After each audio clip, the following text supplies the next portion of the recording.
Tonight, we'll discover what makes a contemporary version of the Japanese grill Robatayaki so mouth-watering.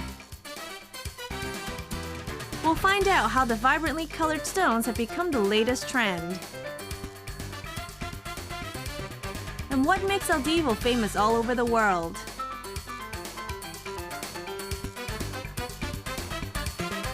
And how to get into the swing of spring and create a new you for the season of the renewal. Welcome to Dolce Vita. And here we are, it's already the year of the pig. It is considered to be very auspicious. To start the year, we went to taste some traditional Japanese food. Simple, warming, nice way to start the new year. Have you heard of Robatayaki? I know it's something Japanese, but apart from that, I don't have a clue. It is Japanese. It means cooking over open flames, which is simply grilling. Is that where we're going, to grill some food? Not quite. The original concept is really simple, but we're here to enjoy some great service.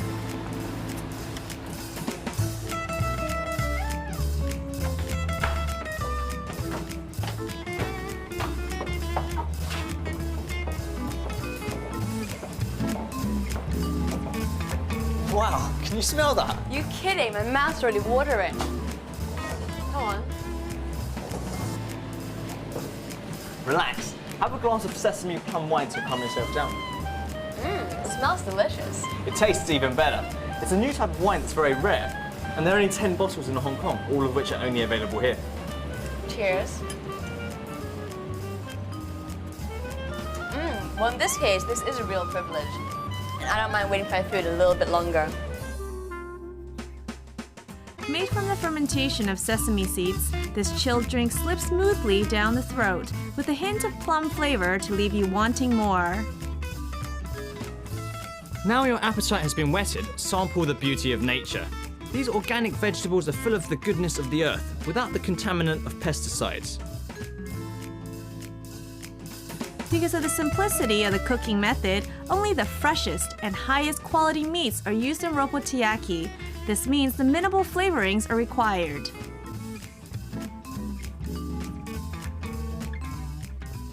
The high heat of the Robatayaki flames help to seal in the juices of the meat, to ensure a more luscious meal.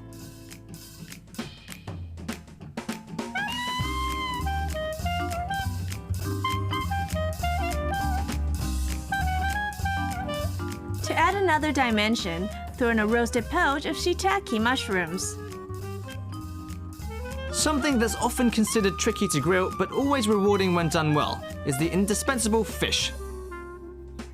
Wow, this is really great. I'm really enjoying this. Isn't it just? It's actually to commemorate the Robatayaki style. Here, eat up. So tell me more about this Robatayaki. It's actually really straightforward, and it originates from the centuries-old country-style cooking of fishermen in northern Japan. Many years ago, fishermen would cook their day's catch in an open fire and then share it amongst themselves by passing it on oars from boat to boat. That's why we have those serving paddles. Kinky might be unknown to some of you, but its uniqueness is definitely worth a mention.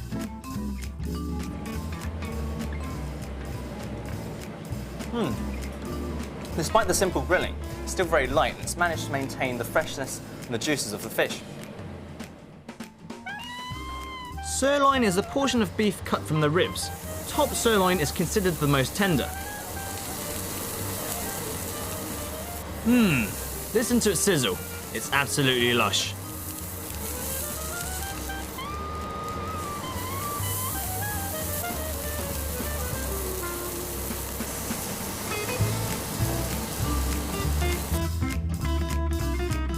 Robatayaki is excellent for meats, so don't forget the lamb chop.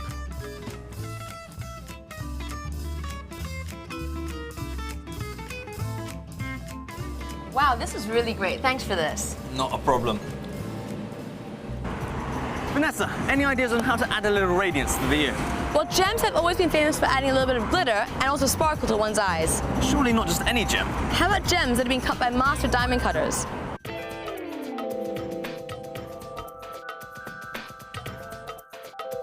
A famous designer once said, elegance isn't just wearing a new dress when fashion fades, it's about the style that really matters. That's why designers all around the world are constantly finding new ways to find their own styles. And thanks to both of their efforts, the fashion and jewelry industry are now fueling with vibrant colors. But most importantly, the future is now filled with new ideas. There's been a growing desire for fashionable and audacious coloured stone jewellery. A good example will be these cabochon rings, originating in Europe in the 15th century during the Renaissance period. Cabochons are coloured stones that are shaped and polished to give a smoothly curved dome surface. There are a few questions I'd like to ask you. I understand that you have a lot of coloured stones. What makes them so popular amongst everyone nowadays? Yes, actually, diamond has been dominating the jewelry market for such a long time. And we know that diamond is only white color. The whiter, the better. Yeah. However, people get tired of it already, and color is coming back for sure. We see all the trade shows, and color will definitely set the trend in the coming years. How am I supposed to mix and match them with basically what I'm wearing when I'm wearing it? Color stone has come into many different kind of colors, different qualities, and you can easily to be wear under any occasions, and especially this year, cocktail ring like the one I'm wearing now is becoming very popular. You can wear it to a formal party, or you can wear it with your jeans. So it's really easy to be matched with any kind of outfit. If you're looking for a necklace to match the rings, this seems to be a perfect match. I'm guessing this design is inspired by peacocks. What do you think?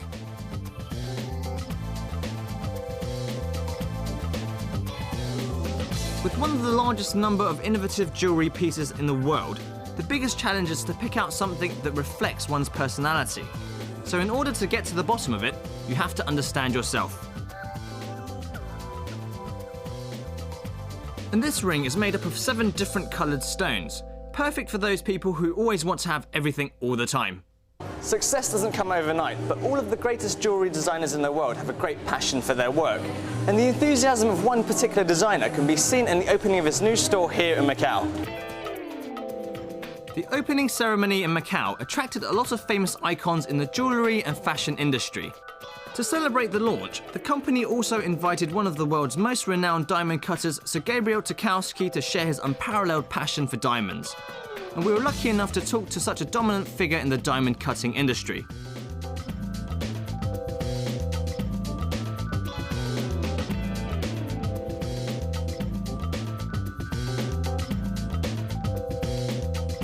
I understand you've been responsible for some of the really fabulous pieces in the world. Did you at any point reach a creative bottleneck where you came across challenges and difficulty? Sure. The struggle is mostly to understand what the diamond responses. Okay.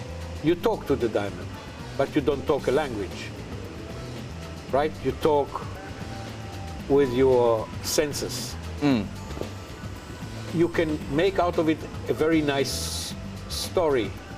You talk to the diamond at daytime and it answers at nighttime. And how did the diamond respond to you? So it responds. It says, I would like to stay the largest possible. Okay. But then I would like to be the most beautiful. Don't just make me.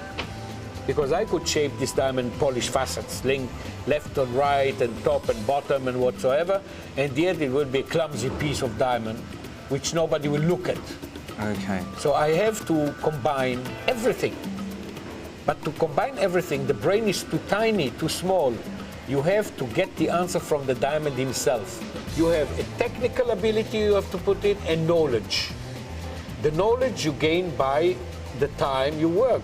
You learn, and what happens is your brain is creating files. In the evening I will go to sleep and I will dream into my person inside myself and say, how am I going to do that? And then I will sleep, and in the morning I will get up and I have the answer.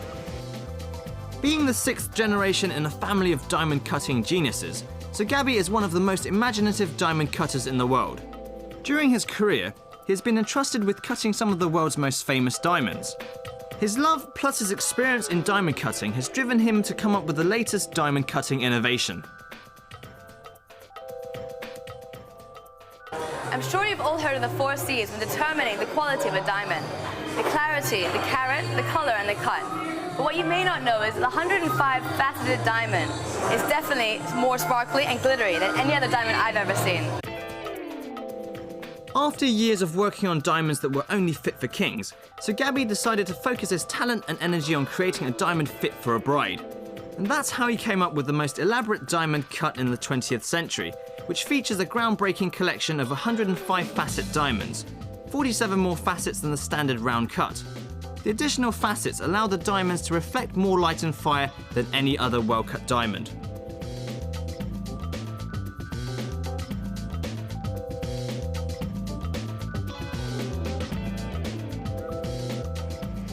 Whether it's a person or a business, the most important factor to success is progressing along a path, knowing your own style and expertise. And so Gabriel has taught us so much about how to conquer challenges to achieve real success. Coming up, join us for the interview with the operatic singer band Il Divo. And we'll bring you tips on revamping your makeup to create a refreshing spring look.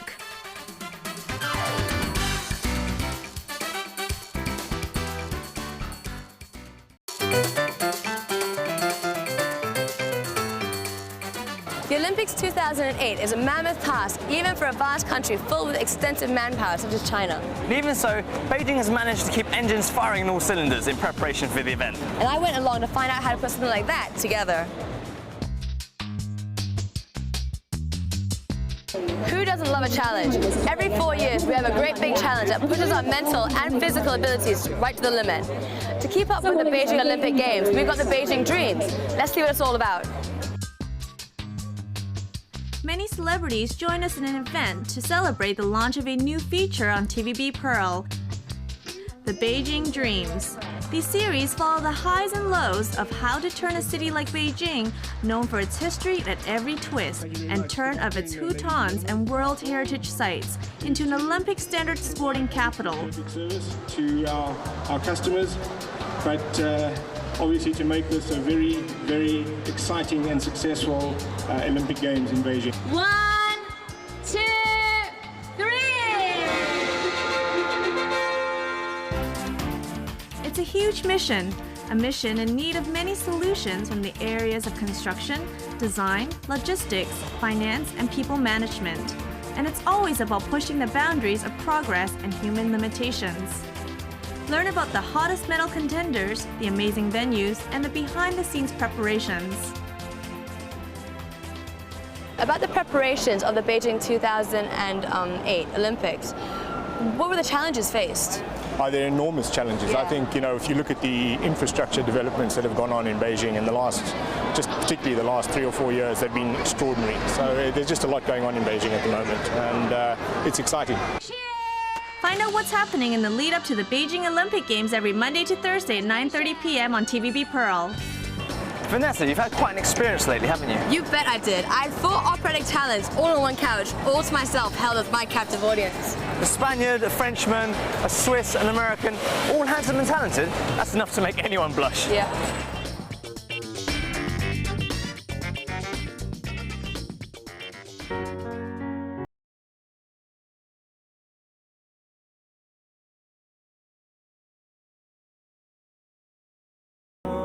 Having wooed the world with their own genre of romantic opera, this beautiful quartet of classically trained talent are still spinning from their meteoric rise to worldwide fame and success. They released their debut album in 2004 and now have 150 gold and platinum awards to their name. Let's meet Il Divo. Well, welcome all to Hong Kong. I hope you guys will enjoy it. I know you guys were here last time, so I'll ask you a bit more about that later on. It's been an incredible journey for the last 2-3 years, and you guys have been a very big success everywhere. Did you guys expect to do what you've done? We had never met each other before, so we were complete strangers with only a handful of demo tapes in the hand, and we were supposed to create a new genre, a new style, a new group. And it took us 4 months to record that first album, and then it finally got released about another 3 months later, and we are all very anxious how it was going to do, and we thought, worst case scenario, we sell don't know, some 10,000 copies probably, and then we go back to our careers that we had before. And then it started with the first #1 in the UK straight away, and then the #1s kept coming in. We're up to 35, 36 now with all the 3 albums, and it's like 150 gold and platinum awards, and it has just been growing and growing. Yeah, no, it is just really incredible, and nobody could have expected. I mean, even Simon Cowell had the idea. I'm sure he never expected it to be that big. You're all from different countries, and I understand that you guys all had your own success in your own countries. Ego-wise, has it made you guys compete more or not get along or get along better? The main barrier, it wasn't that one of us was more famous than the other one. It was just the English language, because obviously for myself, for example, and I speak myself Spanish, you can swear a lot in Spanish, but if you translate this to English, it sounds very badly. Yeah. So obviously we had a lot of misunderstanding, but now we have a relationship like brothers-in-law. Which do you think was the most memorable moment, and why? If I have to choose and pick one, I would say sharing the stage with Barbra Streisand. A few months ago, that was something just unbelievable, being there with her and performing, you know, singing duets with her, sharing the stage. It was a very memorable moment. David, you were once quoted that you were built for singing. When did you decide that this is the right path for you? And after all, it is opera singing. I actually started my singing career in high school. I started doing music theater. Okay. Somebody actually convinced me to audition for the musical. I wasn't going to. I didn't really think that that's what I wanted to do. And from there, I found out that I liked singing, but I didn't know what I wanted to sing. So I went to conservatory and studied classical voice, and that's where I found opera. And I had been singing pretty much strictly opera from that point forward for about 10 years. Oh, wow. Singing leading roles around the world. And as far as I was concerned, this was just another audition. You know, normally in the opera world, you just, if you're going to make a recording, you do it, and then you kind of put it out into the ether and say, good luck, hope it does well, I'm going back to my career now. And that's what I was pretty much expecting with all of this. And when they said, no, you have to cancel everything you're doing for at least the next 5 years, you know, and I had contracts to do roles, for example, in the United States and Germany, that I had to cancel to do this. I thought, okay, this is a little bit more serious than I thought it was going to be. And then they told me Simon Cowell was involved, and I thought, okay, this is really serious. So I did. I made that choice to cancel everything, and I think it was the right choice. Definitely. Spring is finally here. Can't you feel that the sun's coming out and the weather's getting warmer? It's the best time of year when nature comes out of hibernation and is reborn. And the same goes to our skin. We've been under all those winter layers. It's now to give them some attention. That's exactly what we're being went to find. How to achieve a luminous spring glow. Spring's just around the corner, and it's time to empty out that makeup bag, get rid of the heavy winter makeup, and bring in some spring and summer look. But let's get to the bottom of this. What's the look for this coming season? Well, I think it's got to start with great skin. Let's be honest, great skin doesn't come overnight. It takes a lot of good looking after. So after this cold, dry winter weather, let's find out what my skin needs. Different parts of your face and body may have different types of skin. Here, I'm having part of my T-zone tested. This machine tests for the amount of sebum and moisture in your skin, as well as the skin temperature. How much sebum or oil your skin is producing is a good indicator of its health.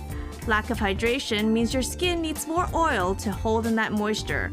Well-hydrated skin is more elastic and less prone to allergies. To help your skin with this, use a high-quality toner as an essential part of your skincare routine. Hold the cotton wool pad over your middle finger and saturate the cotton wool with toner along the length of your finger. Then comes the most important part, pat the liquid all over your face. The number of pads should be your age times 3. This increases absorption by up to 40%. I've never really tried beige colors before, but I'm very tempted to give it a go, especially since it includes skincare properties too. Makeup has certainly come a long way since I bought my very first lipstick. And when your skin is healthy and well primed, we can then move on to the makeup. For bright eyes, start with blending a light highlighting color over your lids. Then line the upper lashes with a dark brown powder for a more natural daytime look. To open up your eyes, curl your lashes and sweep a dark brown shade over them. Lower lashes can be emphasized with dark color or highlighted with a brighter color.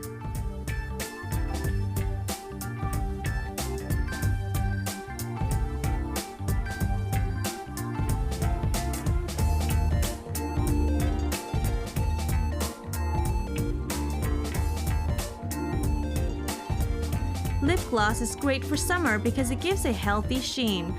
Apply it from the center of the lips outwards.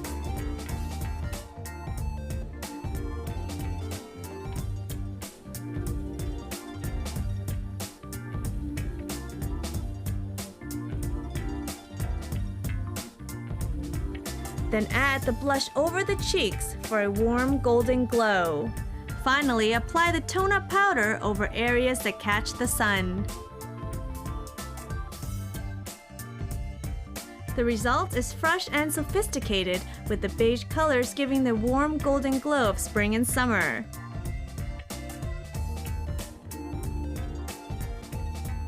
This year, beige colors are big news. They're light and fresh, but not the easiest to work with. The idea is to use the colors to enhance your dimensions to create a luminous, warm blush. Creating an excellent base is vital. We should create a depth and radiance that enhances our skin. It should stay fresh, and even when the summer heat starts to get to our skin, it never goes dull. For a younger look, lip gloss is great, but you need to make sure your lips are in prime condition and free of dry skin. Lipstick color lasts longer, and some even contain botanical extracts for conditioning and collagen for plumping. Well, that's all we've got time for tonight. If you want to know more about our episode, check out the website. For more on where to shop, where to eat, and how to live the Dolce Vita in Hong Kong, join us again next week. Bye. Bye.